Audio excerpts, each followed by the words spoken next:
এর আগেও ইরানের সঙ্গে যুদ্ধ হয়েছে, কিন্তু কোনোটাই 13 দিন স্থায়ী হয়নি। যদিও যুদ্ধের প্রথম 8 থেকে 9 দিন আমরা ততটা ভয় পাইনি। ইসরায়েলের প্রতিরক্ষা শক্তির উপর আমাদের ভরসা ছিল। কিন্তু যুদ্ধের 11তম দিনে অর্থাৎ রবিবার সকালে যখন আমাদের আবাসনের খুব কাছে একটা মিসাইল এসে পড়লো, আমরা সত্যি সত্যি ভয় পেয়ে যাই। আমাদের ভাগ্য ভালো, ওই দিন থেকেই ভারতীয় দূতাবাস নাগরিকদের সরিয়ে নিয়ে যাওয়ার কাজ শুরু করে, আর আমাকেও সোমবার সরিয়ে নিয়ে যাওয়া হয়। বাড়ি ফিরে ঠিক এভাবেই ভাউদি হাই স্কুলে দাঁড়িয়ে নিজের অভিজ্ঞতা বর্ণনা করলেন পশ্চিম মেদিনীপুরের শালবনীর ভাউদি গ্রামের যুবক অনিরুদ্ধ বেরা। স্কুলের তরফে তাকে সংবর্ধনা দেওয়া হয়।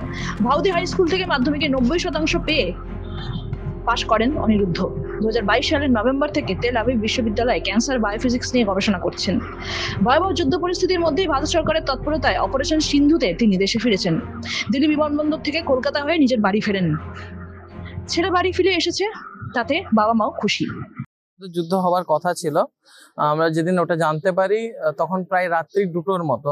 আমরা ভাবিনি যে কিছু হবে, কেননা আমরা ইসরায়েলে যখন থাকি আমাদের ওটার একটা মানে অভ্যেস আছে যে কোনো সময় মিসাইল আসে, আর ওটা সেরকম বড় কোনো একটা জিনিস না। কিন্তু পরের দিন সকালে যখন দেখলাম যে মানে এক্সট্রিম অ্যালার্টে আমাদের মানে যে অ্যালার্ম গুলো, যে অ্যাপটা আছে সেটা বাজতে শুরু করেছে, তখন আমরা শেল্টারে গেলাম এবং আমরা বুঝলাম যে কোনো একটা বড় কিছু শুরু হয়েছে।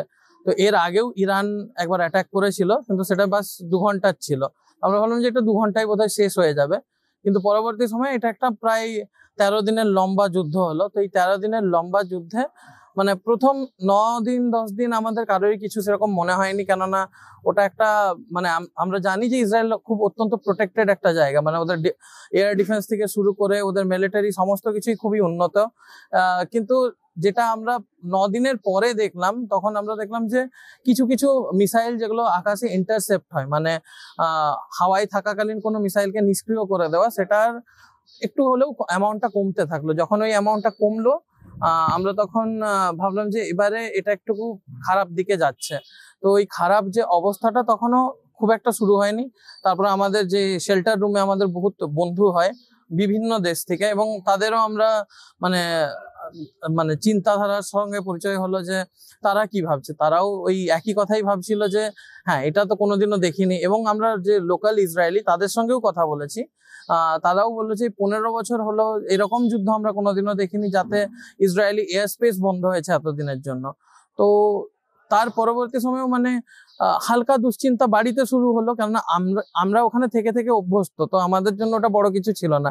কিন্তু যেদিন ওই ধরে নিন 11 নম্বর দিনে যখন আমার বাড়ি থেকে সামান্য দূরেই একটা মিসাইল পড়ে, তো সেদিন আমাদের যত ভারতীয় ছিল, আর সেদিন ভারতের প্রথম রেস্কিউ মিশন শুরু হয়। তো যেহেতু তখন ভারতের প্রথম রেস্কিউ মিশন শুরু হয়ে গেল এবং বাড়ির কাছেও একটা মিসাইল পড়লো, তখন আসল যে মানে ভয়টা লাগা সেটা শুরু হলো। প্রাথমিকভাবে যখন যুদ্ধটা শুরু হয়, প্রথম দিন একেবারে প্রথম দিন সকালবেলায় আমি জাস্ট এমনি নিত্যদিনের মতো একটু টিভি পরে দেখি, চা ফা খাওয়ার পরে দেখি, তারপরে হঠাৎ কল করলো। কী ব্যাপার, এত সকালে কেন কল? না তুমি কি কিছু দেখোনি? আমি না, আরে দেখিনি। না, রাত্রে তো ইরানকে তো পুরো একদম করে দিয়েছে, ওদের তো বিভিন্ন জায়গায় বেশ ফায়ার করে এসছে। আর না, দেখিনি। তারপরে দেখা শুরু করলো, হ্যাঁ যুদ্ধ একটা হয়েছে। এবং এই যে প্রাথমিক যে প্রতিক্রিয়াটা, সেটা মনে হলো যে এর আগে পূর্ব অভিজ্ঞতা থেকে বলছি, যেটা 22 সালের যে অভিজ্ঞতা, এটা কিছু নয় ওদের কাছে, এটা আমারও মনে হয়েছিল। কিন্তু প্রাথমিক ক্ষেত্রে পরবর্তীকালে যখন ঘটনাক্রমটা সামনের দিকে আরও এলো, তখন মনে হচ্ছে যে না, জিনিসটা কিন্তু ঠিক জায়গায় যাচ্ছে না। বারবার এবার নিজেদের উৎকণ্ঠা বাড়ছে।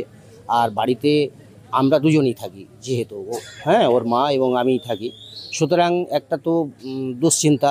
আর সে একমাত্র ছেলে হোক বা অনেক ছেলে হোক, এটা তো বড় কথা নয়, কিন্তু এটা আমার মধ্যে খুব একটা উদ্বিগ্নতা। তবে সেটা আমি বুঝতে দেওয়ার চেষ্টা করিনি, কারণ পাশে যে আমার আছে সে আরও বেশি করে এটাতে প্রভাবিত হবে বলেই, ওটা কিছু নয়, চলবে, ও তো আছে, আমাদের সঙ্গে যোগাযোগ রয়েছে, এরকমটা ব্যাপার। তারপরে যখন ওদের গত রবিবার যখন প্রথম রেজিস্ট্রেশন হলো, যে সিন্ধু অপারেশনের জন্য রেজিস্ট্রেশন চলছে, ও আমাকে বললো। পশ্চিম মেদিনীপুর থেকে নিজস্ব প্রতিনিধি রিপোর্ট, এএনএম নিউজ। আরও খবরের আপডেট পেতে সাবস্ক্রাইব করুন আমাদের ইউটিউব চ্যানেলটি আর বেল আইকনে ক্লিক করুন নোটিফিকেশনস পেতে।